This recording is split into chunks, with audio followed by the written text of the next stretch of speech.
Hello, good morning, नमस्कार, सभी का स्वागत है। पावर ऑफ नॉलेज लीगल मेरे चैनल पे। आई होप सब अच्छे से पढ़ाई कर रहे होंगे, सोशियोलॉजी सीरीज़ का आनंद ले रहे होंगे, इससे बहुत कुछ सीख रहे होंगे।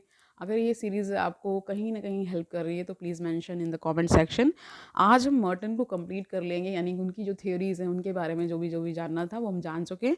लास्ट उनका एक टॉपिक बचा हुआ है रेफरेंस ग्रुप, फिर हम हर्बर्ट मीड को पढ़ेंगे, ठीक है? शुरू करें आज का सेशन, लेट्स गेट स्टार्टेड।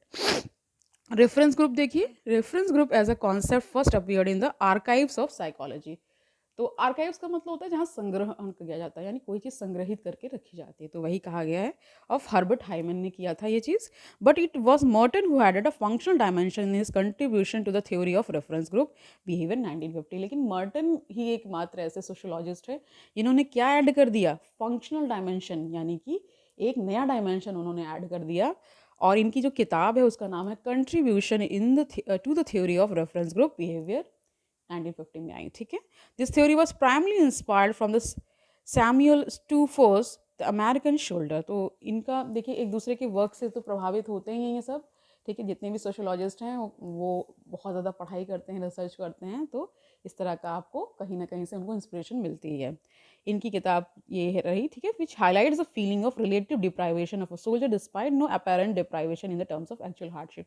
अब इन्होंने एक सोल्जर का उदाहरण लिया कि बहुत सारे डिप्राइवेशन से वो गुजरते हैं, नॉर्मल लाइफ तो उनकी नहीं होती, बहुत ही कठिन लाइफ होती है, तो उसी प्रकार उन्होंने कहा कि बहुत सारे डिप्राइवेशन से वो गुजरते हैं और इसीलिए उनका जो बिहेवियर हो जाता है थोड़ा सा अलग हो जाता है, ठीक है? रेफरेंस ग्रुप इज डिफाइंड, अब इसको डिफाइन किया जा रहा है, उसको जान लीजिए। Reference group is defined as a group which with which one always makes a comparison in order to evaluate one's achievement, aspirations, role performance and ambition। अब देखिए इसमें बहुत सारे ऐसे वर्ड्स आ रहे हैं जिनको आपको जानना ही है, ठीक है? कि इन्होंने क्या बताया, रेफरेंस ग्रुप को बताया कैसा ऐसा ग्रुप है जिसमें क्या है कि एक कंपैरिजन होता है। किन किन चीज़ों में आप कंपैरिजन करते हैं? एक तो किसी का अचीवमेंट, ठीक है, उसकी aspirations, role performance and ambition, ठीक है, समझ गए? They act as normative standards for the individual. अब देखिए कुछ स्टैंडर्ड्स हैं सोसाइटी में जिनको लोग फुलफिल करते हैं, तभी ये सोसाइटी रन कर पाती है, तो इसे बताएंगे नॉर्मेटिव बिहेवियर, एक तरह से किसी का बिहेवियर रेगुलेट करना है, उसमें भी रेफरेंस ग्रुप काम आता है। जैसे आप इस तरह से इसको समझिए कि किसी ग्रुप को आप आइडेंटिफाई करते हैं, मुझे ऐसा होना है, समझ रहे हैं? तो वैसा ही फिर एक इंडिविजुअल बनने की कोशिश करता है, तो वो उसके लिए एक रेफरेंस ग्रुप हो जाता है। जैसे मान लीजिए you are N I T aspirant, यानी IIT की आप तैयारी कर रहे हैं, तो एक कोई IITians का ग्रुप होगा तो वो आपके लिए क्या हो जाएगा, रेफरेंस ग्रुप हो जाएगा, ठीक है, समझ गए? आगे देखिए, Burton later distinguished between reference group and interaction group. Interaction groups are a more general part of the individual's social environment but may neither set normative standards for the individual nor serve as a standard of comparison. On the other hand, reference group is the aspirational group.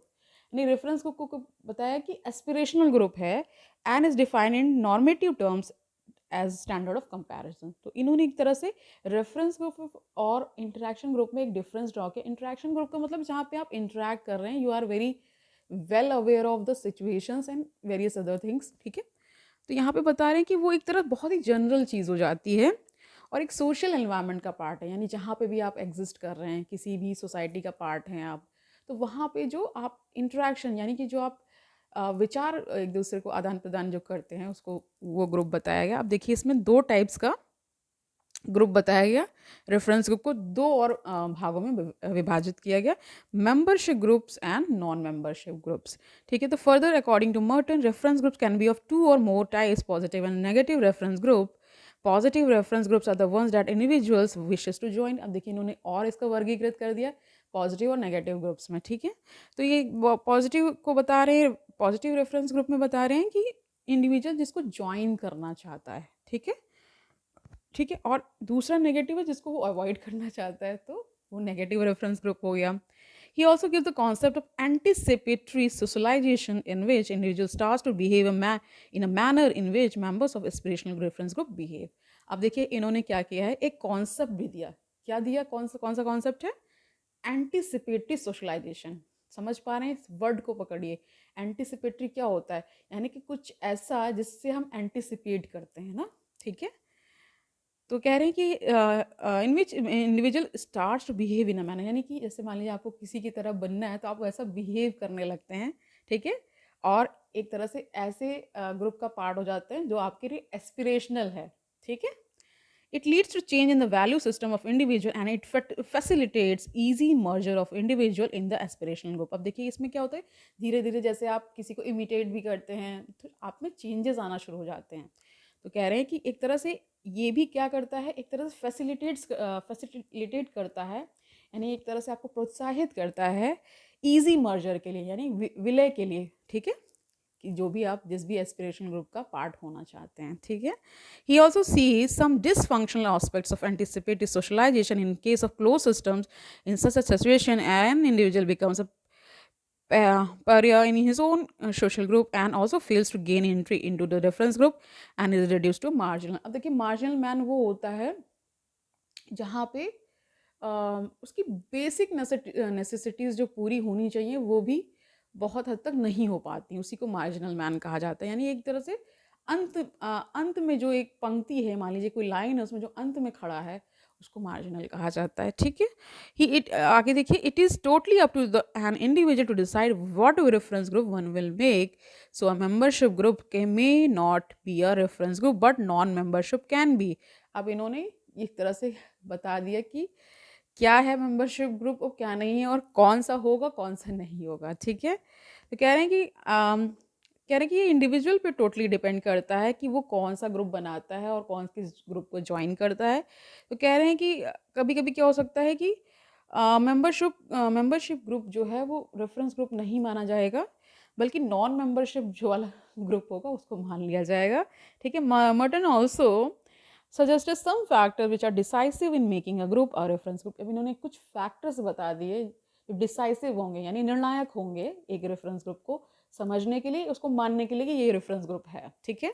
देखिए क्या क्या है, 4 इन्होंने बताए हैं। Power and prestige होगा उसमें, isolation in membership group होगा, open versus close group, reference individuals और role models in a group. समझ गए, इसमें कुछ ऐसा है नहीं बताने वाला। For the reference group don't remain the same always. अब बता रहे कि हमेशा से रेफरेंस ग्रुप एक जैसा नहीं रहता है, क्योंकि हर चीज़ में चेंजेस आते हैं, इंसान के बिहेवियर में चेंजेस आते हैं, उसके पैटर्न्स में चेंजेस आते हैं, तो उसमें भी चेंज आना लाजमी है। The choice of reference group depends on the nature and quality of norms and values one is interested in as interest change reference group also change. कह रहे कि लोगों के टेस्ट बदलते रहते हैं, उनके एस्पिरेशंस बदलते रहते हैं, इसी वजह से रेफरेंस ग्रुप भी बदलते हैं, क्योंकि इंसान हमेशा एक जैसा नहीं बिहेव करता है और नहीं रहता है, ठीक है। ओके फाइन, आगे देखिए, one's reference group in a political field may not be the same as those in the religious field. देखिए दोनों फील्ड्स अलग हैं, पॉलिटिकल और रिलीजियस। कह रहे हैं एक ग्रुप दूसरे को हो सकता है कॉम्प्लीमेंट करे, बट लॉन्गर रन में वो बदल भी सकता है, इसीलिए उसमें चेंजेस आ जाते हैं, ठीक है। As the choice of reference group is entirely upon an individual, often there is considerable difference in the types of group chosen by the different generation। अब देखिए generations में भी बड़ा बड़ा गैप होता है। ऐसे जो हमारे फादर्स हैं, मदर्स हैं, उनकी जो जनरेशन थी उनका रेफरेंस ग्रुप कुछ और होगा, लेकिन हमारी जनरेशन का कुछ और होगा। जो अभी जेंजी के आगे अल्फ़ा अल्फ़ा जो भी आ रही है, कोई नया नाम दिया गया है, अभी हमारी जनरेशन से जो आगे थी उनको जेंजी कहा जा रहा था, उनका एस्पिरेशन ग्रुप अलग है, उनका रेफरेंस ग्रुप अलग है, वो किसी और से अपने आप को आइडेंटिफाई करते हैं। तो इस तरह से चीज़ें चेंज होती हैं जनरेशन टू जनरेशन, समझ गए होंगे। This to some extent explains the phenomena of generation gap. वही उसी को जनरेशन गैप कहा गया है। उनके टाइम पे चीज़ें कुछ अलग थी, आज के टाइम पे बहुत चीज़ें बदल चुकी हैं। जैसे आप मैरिज से रिलेटेड चेंजेस बहुत सारे हैं, लिविंग देखिए न्यू कॉन्सेप्ट है, ठीक है। और आज के कल्चर में भी देखिए कि हर चीज़ बहुत परिवर्तित रूप में आप देख रहे होंगे, ठीक है। आगे जानिए, Merton theories and concept are consider relevant. इनकी जो जितनी भी थ्योरीज एंड कॉन्सेप्ट को उसको बहुत रेलेवेंट यानी सुसंगत बताया गया, specially while developing a concept of holistic explanation in terms of both intended and unintended consequences. इन्होंने बताया कि उनकी जो थ्योरीज एंड कॉन्सेप्ट बहुत ज़्यादा वैलिड हैं आज के युग को देखते हुए, क्योंकि उसमें क्या है, बहुत सारे ऐसी चीज़ें आ चुकी हैं जो कि इंटेंडेड भी हैं और अनइंटेंडेड भी हैं, ठीक है। Social problems can be approached in a more pragmatic manner, undertaking its manifest and latent analysis by using Merton's functional paradigm. A number of middle range theories was formulated। अब middle range, इसी से middle range theories भी develop होती, बहुत सारी develop हुई, और इनका जो वर्क सोशोलॉजी में बहुत ज़्यादा कहते हैं महत्वपूर्ण है, ठीक है। आगे देखिए, which have strengthen the understanding of the society. और ये सब चीज़ें जो उन्होंने बताई, ये सारे जो कॉन्सेप्ट्स हैं वो सोसाइटी को अंडरस्टैंड करने में बहुत ज़्यादा उपयोगी हैं, सहायक हैं, ठीक है। Okay fine.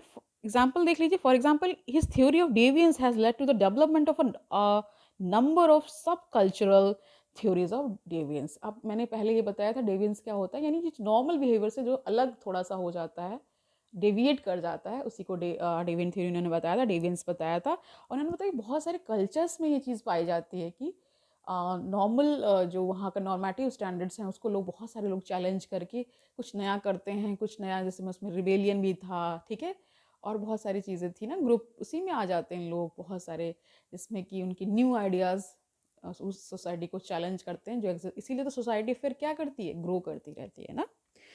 The study of limited phenomena is followed till now. He also made a contribution to make sociology more interdisciplinary. और इन्होंने इन्हीं के काम की वजह से जो sociology as a subject, as a discipline है, वो क्या हो गया, बहुत ज़्यादा डिसिप्लिन, यानी कि दूसरे सब्जेक्ट्स को भी वो कनेक्ट करता है, दूसरे डिसिप्लिन को भी वो कनेक्ट करता है, ठीक है। He gave some other concept like self fulfilling prophecy, which have become a part of common vocabulary along with his other concepts like reference group. अब देखिए, self fulfilling prophecy देख लीजिए। A self fulfilling prophecy is a prediction that becomes true due to the very fact that it is a prophecy, and because of purported positive feedback mechanism between behavior of the actor and belief of the prophecy maker. For example, if a teacher in a class openly says that a student X will top, there are chances that a student may actually tops the class. A corollary of this is that subjects often perform according to the social expectations attached to them. This concept is also applicable to in sociology of work. देखिए, इन्होंने एक example दिया है self fulfilling prophecy का। मतलब मान लीजिए किसी टीचर ने प्रोडिक्शन कर दिया है कि ये एक एक्स स्टूडेंट है, मान लीजिए अमन है, वो टॉप करेगा, और वो टॉप कर जाता है, तो ये कहा जाता है कि सोशल एक्सपेक्टेशंस भी क्रिएट होती हैं इसी पूरे प्रोसेस में। यानी कि मैंने पहले बताया, सोसाइटी को आपसे कुछ एक्सपेक्टेशंस हैं, वो कुछ फुलफिल करता है, और हम भी सोसाइटी से बहुत चीज़ें एक्सपेक्ट करते हैं, और हम वो भी हमारे लिए बहुत चीज़ें कर।